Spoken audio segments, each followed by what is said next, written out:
Once upon a time there was a man in a village named Egu village, and his name was Okorie. Okorie was 40 years old, and his life had been shaped by hardship, patience, and strong endurance. From childhood, the land had been his closest companion, and by the time he reached 40, his body carried the proof of many years of labor under the burning sun. His hands were rough and calloused, his back slightly bent, and his eyes carried the quiet strength of a man who had faced suffering but refused to surrender.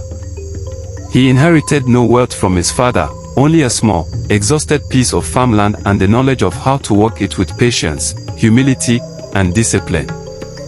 Every morning before dawn, Okorie woke from his thin raffia mat inside his weak mud house, washed his face with cold water drawn from a shallow well, and stepped outside to prepare for another long day of work. The house was old, cracked, and leaked when it rained, but it sheltered his wife Neka and their 3 children. Farming was the only way Okorie knew how to feed his family, even though the land often gave him little in return. Hunger was a frequent guest, and many nights they slept with empty or half-filled stomachs. Still, Okorie believed that patience and hard work were powerful, and as long as he could walk to the farm and hold his hoe, hope was not yet dead. The land had taught him endurance, humility, and faith, and he carried these lessons in his heart, believing that one day his struggles might be rewarded. Even in the moments of despair, he greeted each day with quiet courage, ready to face the sun, the soil, and the challenges it brought. Life in Egu village followed a slow and familiar African rhythm, shaped by tradition, survival, and community. The village was peaceful, yet most families lived in poverty, struggling to meet their basic needs. Children ran barefoot along dusty paths, laughing and shouting until hunger called them home. Elders gathered under the ancient tree in the village square to discuss matters of land, disputes, and the wisdom of ancestors. Women returned from the stream every evening with heavy basins of water balanced on their heads, greeting one another and sharing small news of their families. Okorie's family was part of this rhythm, but their struggle was heavier than most. Paying school fees was a constant worry, and many times his children were sent home in shame because the money was not complete. Neka endured quietly, cooking watery soups, dividing small portions carefully, and often pretending she had eaten so her children could eat more. At night, when the village became quiet, Okorie lay awake listening to insects and the sound of rain falling through the broken roof, thinking about debts he could not yet pay, and wondering how long endurance could last. Some villagers pitied him, others whispered that he was unlucky, but Okorie never begged. He believed that even in poverty, a man must keep his dignity, and he guarded it fiercely, knowing that courage and patience were stronger than fear or shame. One fateful morning, as the sun rose gently over Egu village and the air carried the promise of a new day, Okorie decided to clear a fresh portion of his farmland. He hoped untouched soil might bring a new blessing. The grass in that area was thick, and sweat quickly covered his body as he worked tirelessly. His hoe struck the ground again and again, making the normal dull sound of iron hitting soil. Suddenly, the sound changed. Instead of the usual thud, his hoe made a sharp ringing sound that ran through his arms and chest. Okorie paused, startled, then struck the same place again, and the sound returned, louder and brighter than before. Fear and curiosity rose inside him at the same time. He knelt down and pushed the soil aside with his hands. What he saw made his heart beat faster than it ever had. Inside the ground was a heavy object that shone softly under the sunlight. When he lifted it, he felt its strange weight and warmth. Though he had never seen gold before, stories he had heard as a boy came to his mind. Excitement rushed through him, followed immediately by fear. He looked around carefully, feeling that the entire land was watching. With shaking hands, he covered the hole again and returned home earlier than usual, carrying a secret heavier than hunger, fear, or poverty he had ever known. That day, his thoughts did not rest, and every step was weighed down by the knowledge of what he had found and the responsibility it might bring. That night, Okorie told his wife Neka everything. They sat close together under the weak glow of an oil lamp while their children slept.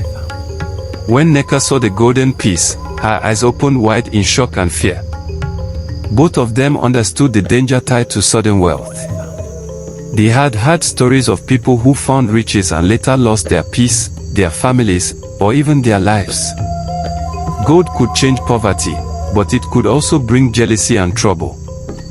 They spoke long into the night, weighing hope against fear, until they agreed to keep the discovery secret.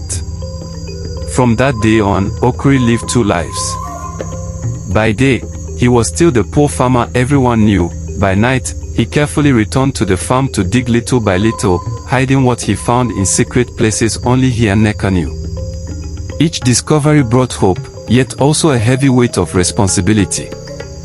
Their hearts beat with excitement and fear, and each day felt longer as they balanced secrecy with the need to survive.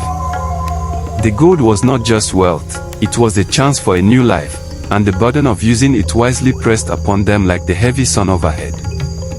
As time passed, small changes began to appear in Okorie's household. The leaking roof was repaired, and food became more regular.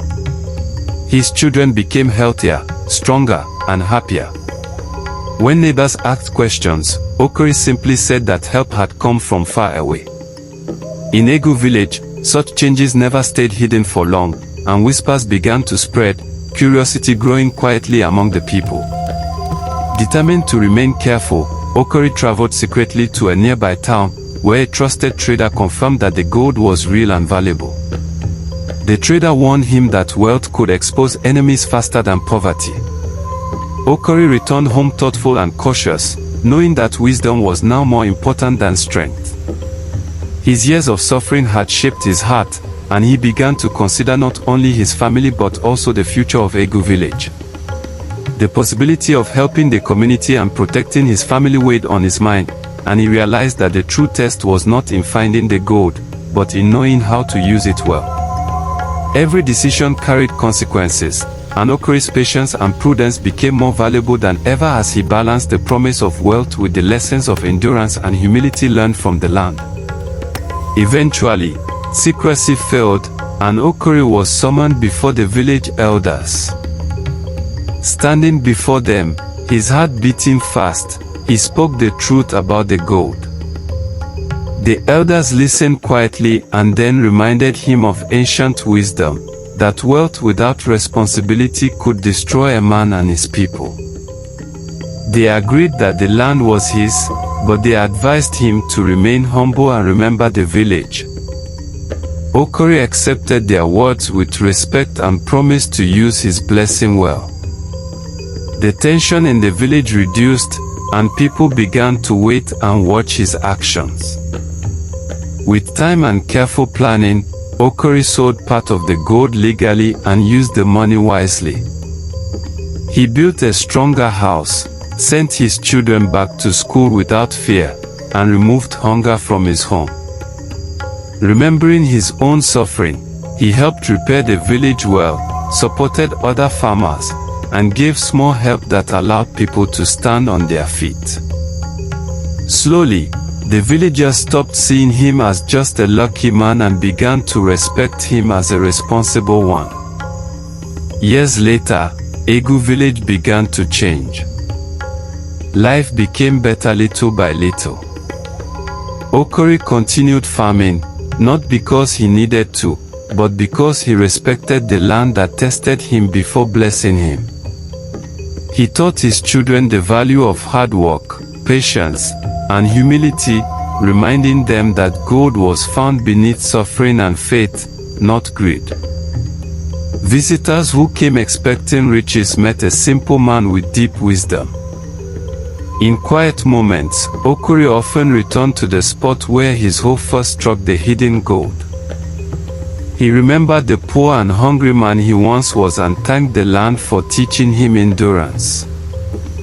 He learned that true wealth was not only gold, but character, peace, and a good name. In Egu village, his story was told to children and elders alike as a lesson that destiny can hide beneath hardship, waiting for patience and hard work to bring it to light.